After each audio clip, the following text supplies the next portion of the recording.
भारतीय चुनाव आयोग ने 16 मार्च को चुनावी माहौल का आगाज कर दिया है। तारीखों का ऐलान करते हुए चुनाव आयोग की तरफ से कहा गया कि वो देश में निष्पक्ष तरीके से चुनाव कराने के लिए प्रतिबद्ध है। आगामी चुनाव के लिए चुनाव आयोग टेक्नोलॉजी का भी सहारा ले रहा है। चुनाव से पहले आयोग ने 27 ऐप्स और पोर्टल लॉन्च किए हैं। आपको याद ही होगा कि लोकसभा चुनाव की प्रेस कॉन्फ्रेंस के दौरान मुख्य चुनाव आयुक्त राजीव कुमार ने बड़े ही शायराना अंदाज में कहा था कि चुनाव के दौरान सोशल मीडिया पर आने वाले फेक न्यूज से बचें। उन्होंने कहा था, छूट के बाजार में रौनक तो बहुत है, गोया बुलबुले जैसे तुरंत फट जाते हैं, पकड़ भी लोगे तो क्या हासिल होगा सिवाय धोखे के, इसलिए उसको थोड़ा रोक कर देखें, समझें और फिर आगे बढ़ाएं।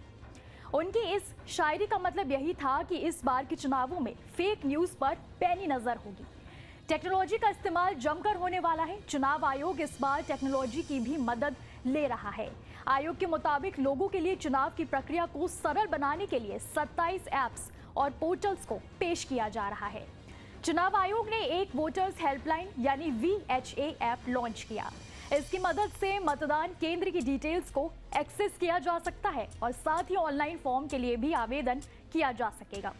VHA यानी कि वोटर हेल्पलाइन ऐप वोटर्स को अपने बूथ लेवल ऑफिस यानी BLO और चुनावी पंजीकरण अधिकारियों यानी ERO से जोड़ने का भी काम करेगा। इसके साथ ही यही ऐप से वोटर्स अपना इलेक्ट्रोल फोटो पहचान पत्र डाउनलोड कर सकेंगे। तो सबसे पहले हम VHA यानी वोटर हेल्पलाइन ऐप की बात करेंगे।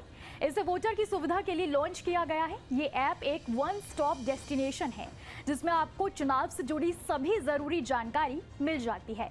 इस ऐप की मदद से आप वोटिंग लिस्ट में अपना नाम खोज सकते हैं और ये भी चेक कर सकते हैं कि आप वोट डालने के योग्य हैं या नहीं।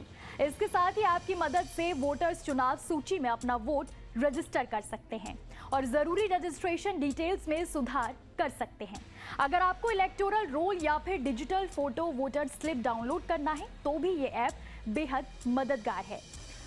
बता दें कि ऐप साल 2019 में लॉन्च किया गया था, जिसमें इस बार कई नई चीजें शामिल की गई हैं।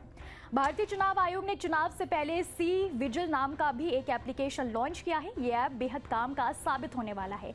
निष्पक्ष चुनाव कराने में इस ऐप की बहुत ज्यादा भूमिका होगी। अगर चुनावी महीने में कहीं भी आचार संहिता का उल्लंघन होता है या फिर फंड का उल्लंघन होता है तो इस ऐप की मदद से तुरंत शिकायत की जा सकेगी। इस ऐप की सबसे बड़ी खास बात यह है कि उल्लंघन की रिपोर्ट के बाद 100 मिनट के अंदर यूजर्स को रिस्पॉन्स मिलेगा। ये ऐप शिकायत करने वाली किसी भी व्यक्ति के नाम को पूरी तरह से गोपनीय रखेगा। इलेक्शन कमीशन ऑफ इंडिया की तरफ से वोटर्स की सुविधा को ध्यान में रखते हुए KYC पोर्टल भी लॉन्च किया गया है। इस पोर्टल की मदद से वोटर्स अपने शहर के उम्मीदवारों का हलफनामा और अगर उसका कोई आपराधिक बैकग्राउंड है तो उसे चेक कर सकेंगे। इतना ही नहीं, चुनाव आयोग ने चुनाव में भाग लेने वाले उम्मीदवारों की सुविधा के लिए भी एक ऐप लॉन्च किया है। इस ऐप की मदद से उम्मीदवार अपनी चुनावी रैली मीटिंग के लिए फोन से ही अनुमति ले सकते हैं। चुनाव आयोग के अनुसार ऐसे सभी पोर्टल और ऐप पर सभी राजनीतिक पार्टियों को अपनी तमाम जानकारियों को पब्लिश करना जरूरी है।